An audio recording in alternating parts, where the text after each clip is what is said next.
Meus lindos, voltamos para fazermos a leitura e interpretação da fala inicial do Romanceiro da Inconfidência de Cecília Meirelles. Para você que não me conhece, eu sou Valquíria.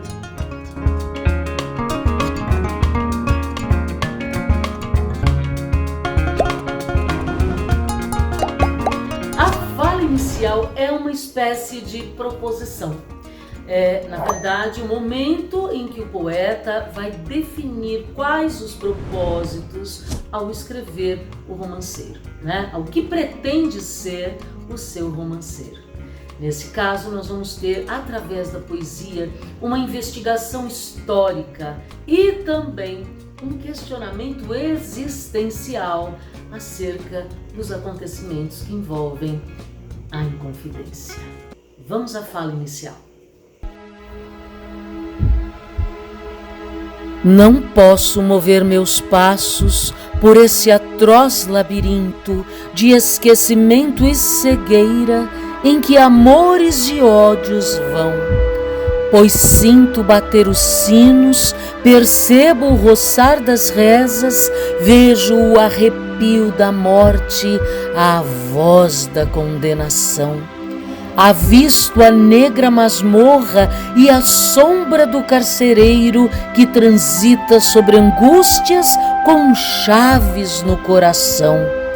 Descubro as altas madeiras do excessivo cadafalso e por muros e janelas o pasmo da multidão.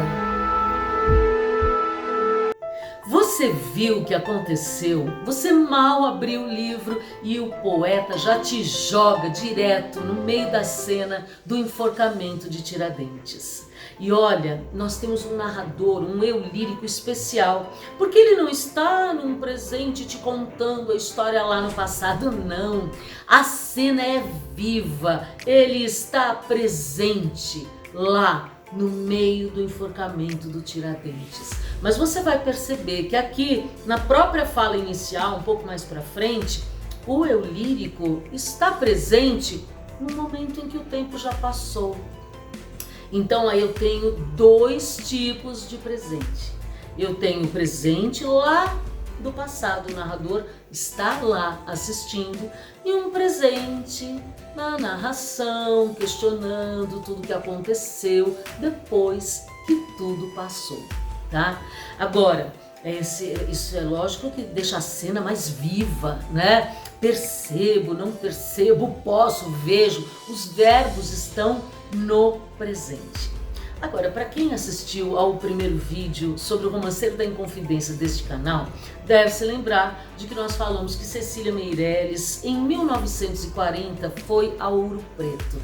Ela ia fazer uma matéria jornalística a respeito da Semana Santa naquela cidade. E, viajar para Ouro Preto é como se você fizesse uma viagem no tempo. A cidade mudou pouquíssimo do século XVIII para cá. Então, nossa, imagina a Cecília chegando ali, ela se sentiu como se ela tivesse vivido na época da Inconfidência. Aliás, ela mesma diz que a Semana Santa do século XX desapareceu, emudeceu pelo menos. E ela olhava para aquelas casas, para aquele calçamento, e era como se os fantasmas daquela época da Inconfidência, ou do tempo em que tudo começou ali, estivessem com ela. Aliás, ela mesma disse que os fantasmas vieram com ela depois que ela saiu de lá, de Ouro Preto, né? Você imagina, o calçamento ainda todo feito por mãos escravas, casas de inconfidentes ainda por ali, sem falar que os inconfidentes, alguns deles foram poetas do arcadismo, né? O Tomás Antônio Gonzaga, o Cláudio Manuel da Costa, o Alvarenga Peixoto, e ela se identificou com isso, né? Aqueles poetas todos envolvidos na trama lá da Inconfidência Mineira. Ela sentiu como se ela tivesse vivido naquele tempo e quase se lembrasse de tudo que aconteceu, mas faltasse aí um elo nessa corrente da memória para ela realmente se lembrar de tudo. Você vê como é que começa a história? Não posso mover meus passos nesse labirinto de esquecimento e cegueira em que amores e ódios vão. Ah, entendi. Então é uma ficção. Ela imagina que viveu lá na época dos Inconfidentes, mas não se lembra exatamente de tudo o que aconteceu. Mais ou menos. Porque não é só o esquecimento ficcional que a gente tem aí. O fato é que faltam documentos, faltam dados e olha, a própria tinta, né, desses documentos já está desaparecendo. Mas o presente, através da sensibilidade desse eu lírico, ela diz, sinto bater os sinos, percebo o roçar das rezas. Você percebe isso? Nós temos aqui uma aliteração, né? Uma repetição de sons consonantais iguais ou semelhantes. E além disso, além da aliteração, nós temos uma onomatopeia, imitando o som das rezas. Onomatopeia, imitação do som. E que rezas? Ora, quando o Tiradentes saiu lá do calabouço para ir lá para a forca, havia uma verdadeira procissão que o acompanhava. Não era só a multidão. Havia mesmo grupos de religiosos rezando do lado dele e o acompanhando. Então, o narrador, o eu lírico, nos mostra o sibilar dessas rezas. E ela diz que avista a masmorra e a sombra do carcereiro que transita sobre angústias, não é? Com chaves no coração. O cara tinha que estar durão ali, isso quer dizer que ele ia de coração fechado ali, firme, né? Com chaves no coração. E ela via a multidão toda e ela diz assim, descubro as altas madeiras do excessivo cadafalso. Você sabe o que é cadafalso? Cadafalso é um palanque. E aí nesse palanque você pode fazer discurso e você pode também colocar lá uma forca para servir de exemplo para todo mundo, né? E aliás, dizem que o cadafalso lá da forca do Tiradentes era excessivo. Tinha, se não me engano, 27 degraus, porque ele era militar, né? Ele era um alferes, além de dentista. Ele precisava servir de exemplo para quem quer que se levantasse contra a coroa portuguesa, tá? Ele deveria defender essa coroa e não lutar contra ela, não é verdade? E além de outros motivos, né, que o levaram à forca, que você vai ver também no decorrer da história, tá certo?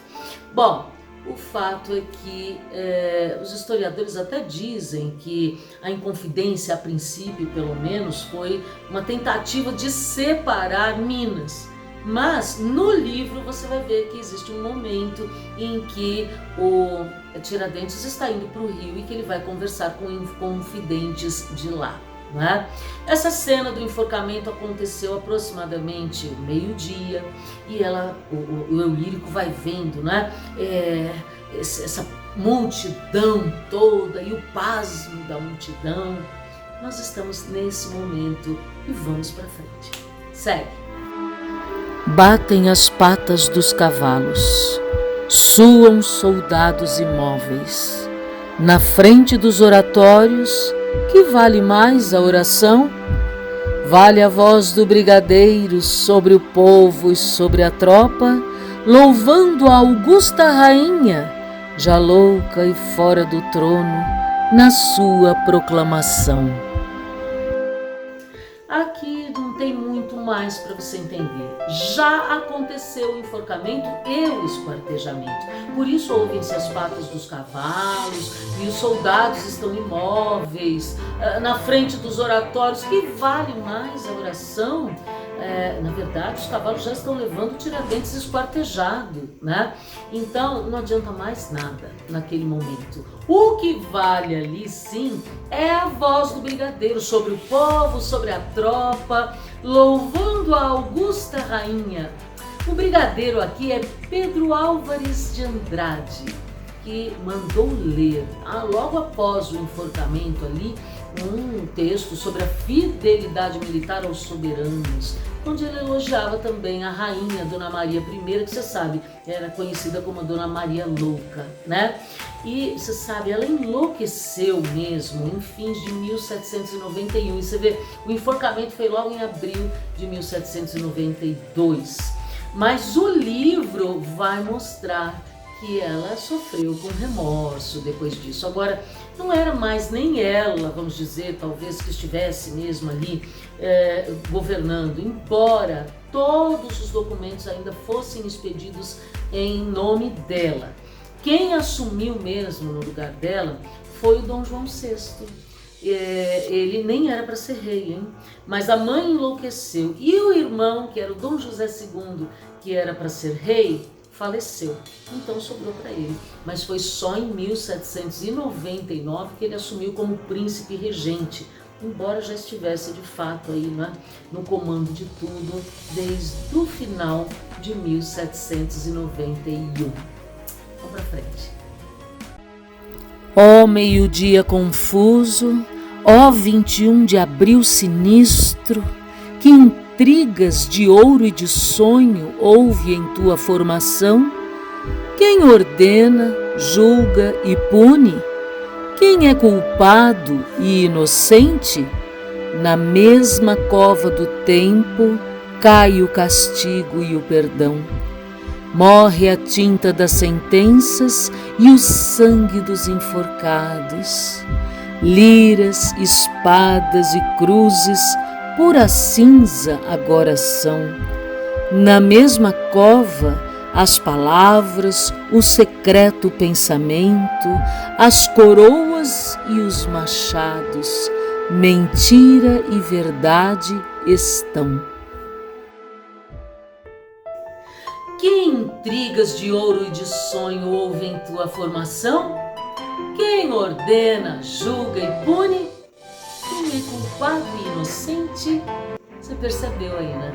Há muitas indagações. E essas indagações a obra vai buscar responder. Agora, essa aproximação de opostos, culpado e inocente, castigo e perdão, isso, na verdade, realça a ideia de que a gente não conhece ainda totalmente a verdade, né? Agora, na mesma cova do tempo cai castigo e perdão.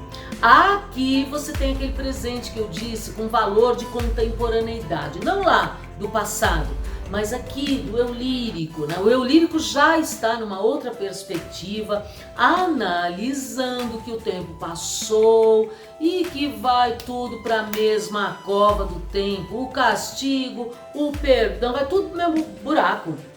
Aliás, o que mais está afligindo aí o poeta é que vai morrendo a tinta das sentenças. E isso é que é o problema. O fato histórico, o dado histórico, não é? Já vai se perdendo, tá? E ela não consegue mover os passos naquele labirinto de cegueira, de esquecimento e cegueira, não é? Que nós vimos lá no comecinho aí do texto, certo? Então, não é só porque ela não se lembra do que aconteceu, não. Faltam dados históricos, né? Como eu disse, o sangue dos enforcados também vai morrendo, vai indo pro buraco. Ela cita liras, espadas e cruzes, pura cinza agora são. Ora, palavra liras refere-se aos inconfidentes, que eram também poetas do arcadismo, como você sabe, né? E espadas, é lógico, uma menção aí aos militares que também se envolveram de uma forma ou de outra, né? E também as cruzes fazem aí uma alusão aos padres que tiveram uma importante participação aí em toda a trama, né? Mas hoje, ó, tudo na mesma cova, as palavras, o secreto pensamento, as coroas e os machados, a mentira e a verdade, tá tudo naquela mesma cova do tempo. Você percebeu, claro, coroas, né? Os reis também foram pro buraco e os machados, uma referência aos agricultores, também foram lá pro buraco, tá tudo junto. Vamos lá, seguindo. Aqui, além, pelo mundo, ossos, nomes, letras, poeira, onde os rostos, onde as almas, nem os herdeiros recordam rastro nenhum pelo chão. Ó grandes muros sem eco, presídios de sal e treva, onde os homens padeceram sua vasta solidão. Não choraremos o que houve, nem os que chorar queremos. Contra rocas de ignorância, rebenta a nossa aflição. Aqui, além, pelo mundo, ossos, nomes, letras, poeira. Onde os rostos? Onde as almas? Você percebeu aí a mistura e as dúvidas continuam. Ó grandes muros sem eco, presídios de sal e treva, onde os homens padeceram sua vasta solidão. E aí a gente tem uma alusão à fortaleza da Ilha das Cobras, o presídio no qual os inconfidentes ficaram detidos até a divulgação da sentença.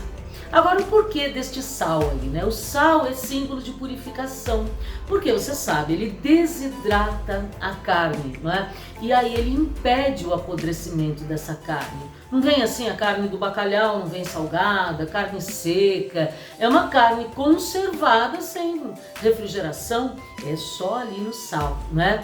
Nesse caso, então, o sal acabou sendo associado à purificação.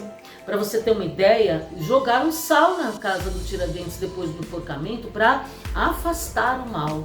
E então é justamente por causa disso, né? Agora, aí a associação do presídio com sal era justamente porque esses indivíduos estavam lá no presídio se purificando, fazendo uma penitência, né? Como se eles estivessem ali, pagando mesmo, né? Se purificando pelo erro que cometeram. Agora, quando o eu lírico diz: não choraremos o que houve. Opa, o verbo está no futuro. Nem os que chorar queremos, não é? E aí, então, é nesse momento que o poeta diz qual o propósito dele ali. Não adianta mais chorar pelas vítimas, nem aquelas que nós gostaríamos mesmo de chorar.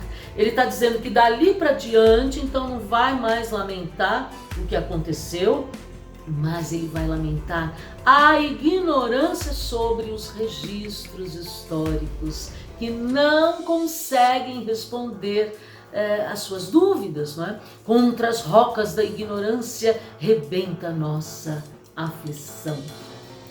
Olha, mas não é só esse o lamento do poeta, não só contra a cegueira histórica. Existe um outro questionamento, um outro lamento. Nós vamos ver já. Vamos para frente.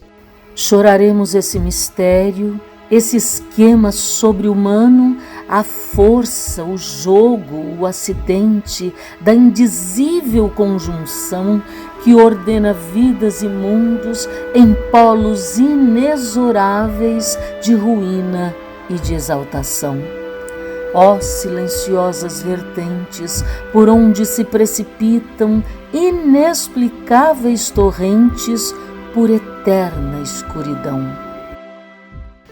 Dois níveis de questionamento afligem o poeta. De um lado, o histórico, que nós já vimos, ligado aos fatos, quem é culpado e inocente, e de outro, o universal, ligado ao mistério, ao sobre-humano, ao sobrenatural que ordena vidas e mundos em polos inexoráveis de ruína e de exaltação.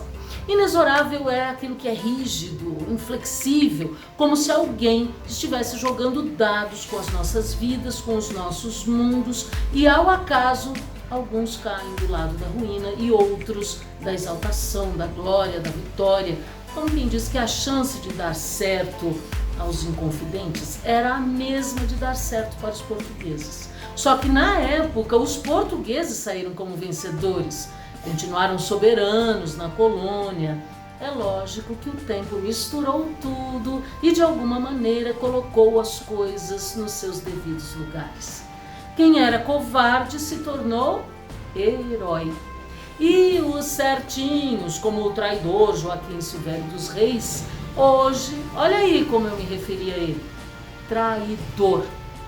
A fala inicial acaba com as silenciosas vertentes por onde se precipitam inexplicáveis torrentes por eterna escuridão.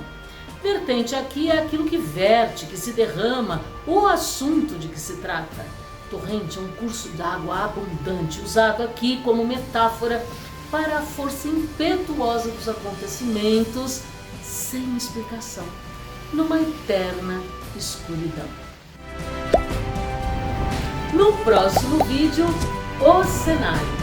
Inscreva-se no canal, acione o sininho para receber as notificações dos próximos vídeos. E até mais. Mas deixa um like aí pra ti, né? Tchau!